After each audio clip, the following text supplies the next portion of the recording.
মালয়েশিয়ায় গ্রেপ্তার 5 বাংলাদেশিকে দেশটির 2টি কারাগারে রাখা হয়েছে। বুধবার ওই 5 বাংলাদেশির সঙ্গে দেখা করতে যাচ্ছেন কুয়ালালামপুরে অবস্থিত বাংলাদেশ হাই কমিশনের কর্মকর্তারা।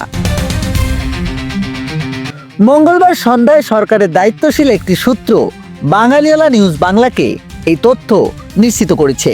সূত্রটি জানায়, ওই 5 বাংলাদেশিকে কনসুলার সেবা দিতে যাচ্ছে বাংলাদেশ হাই কমিশন।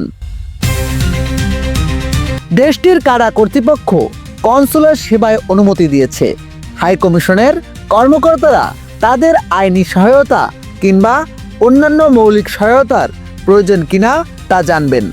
তাদের কোনো বক্তব্য থাকলে সেটা জেনে পরবর্তী পদক্ষেপ নেবেন।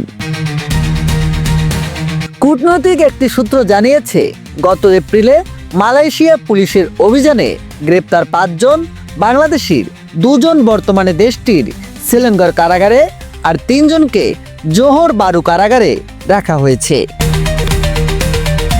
নেয়ামুন নাকিব, বাঙালিওয়ালা নিউজ বাংলা, ঢাকা।